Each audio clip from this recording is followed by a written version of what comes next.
Well, this week, Bank of America announced it will no longer lend money to companies that manufacture what it calls assault weapons for civilian use. That move comes in the wake of Citigroup's announcement it won't work with retailers unless they bar gun sales to people under 21. News accounts describe these as victories for gun control, and they are. But they're not victories for America. Even if you hate guns and you hate gun owners, even if you want to repeal the Second Amendment entirely, you should not be celebrating this development. You should be worried. It is a threat to you and the country, and here's why. Bank of America is the second largest American bank by assets. A lot of nice people work there. It's huge. It holds more than 10% of all bank deposits in America.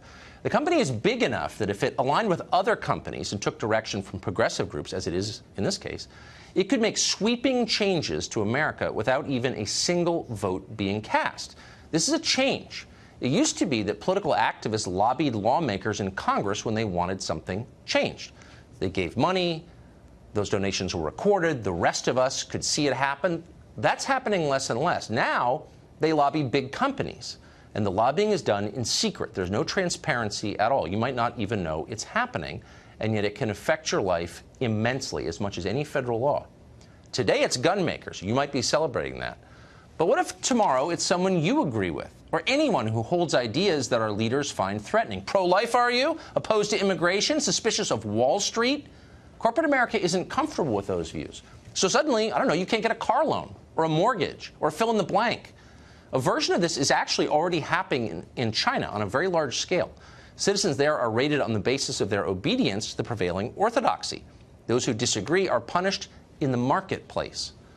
This is significant because our corporate elites love China. It's a model for them. There's no messy democracy to contend with, and people get rich. In China, corporate power is the same as political power. Ideologues and companies work together, and ordinary people obey because they have no choice. Suddenly, America is moving in that direction. It's ominous. Bank of America ought to stick to banking. It does a good job at that, and it's safer for everybody when they stay in their lane. Antoine Seawright is founder and CEO of Blueprint Strategy and a gun control supporter, and he joins us tonight. Antoine, thanks for coming on. So, thanks, Tucker, for having me. Always a pleasure. Thank you. So I understand that you agree with the aims of this. Progressive groups apply pressure to corporate America, and people get in line or they're punished. I get that you like the outcome. But can you see that democracy dies a little bit when this is how we solve our political differences? Why, if you want to change gun laws, wouldn't you, in full view of the rest of the country, go to Congress and make your case? But you're not doing that, are you? Well, let me tell you what I agree with. What I agree with is what majority of this country agree with, and that is the fact that we need to do something about this issue of guns in this country to prevent another mass shooting from happening. I agree with 75% or somewhere north of that agree with. And look, I commend Bank of America. I'm sorry, I don't want to interrupt you, but I just want to be clear. Those numbers don't mean anything. Something should be done. Tucker, they may not mean anything. I agree with that. Okay, but there's no national movement to get Bank of America or Citibank to punish people for violating liberal orthodoxy on guns. There just isn't. This is the result of lobbying from left-wing groups. Tucker, this is not about the left or the right. This is about common sense. This is about common sense gun reform measures. Look, if Washington, D.C., dysfunctional city, does not step up to the plate and do what needs to be done in this country, I commend corporations for having a corporate responsibility to do things in which the government will not do. So, look, in other words, democracy takes too long. No, I understand. Look, you have to break a few eggs to make an omelet, whatever it takes. Will you be as comfortable when corporate... No, let me ask you this. Hold on. I want to take what you just said and extend it into the future.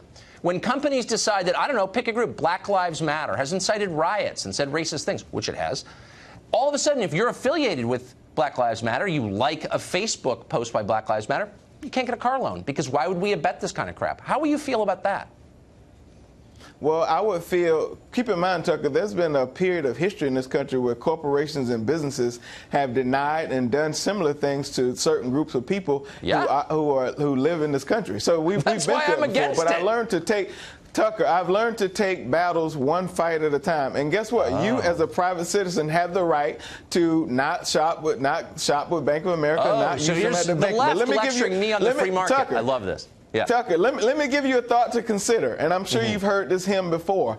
We can't look to government to solve all of our problems. Therefore, I commend the private sector for stepping up to the plate, willing to do what lawmakers will not willing to do. It's very clever. Of course, we both know you don't believe a word of it. This is purely transactional. You get what you want. I believe it in this case, necessary. Tucker. Why can't you agree? Why can't you agree with me? America to make me obey, that's totally cool with you. But if it whipped around and bit you in the butt, you'd be totally against it, wouldn't you?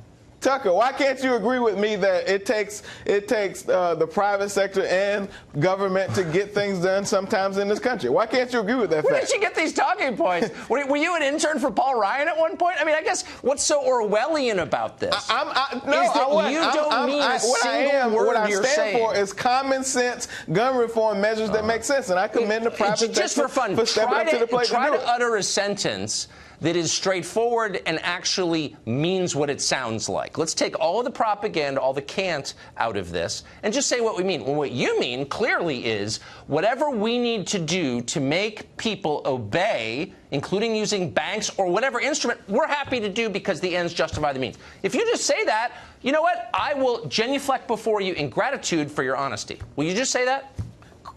Tucker, bless your heart, and I know you want to put things in my mouth to make something sound a certain way, but that's not what I'm saying. All I'm saying is I commend corporations like Bank of America and others who have stepped up to the plate and who are willing to do what lawmakers in Washington, D.C. and across the country are not willing to do. You and the Chinese government, I can see that. Antoine, thank you so much for joining us.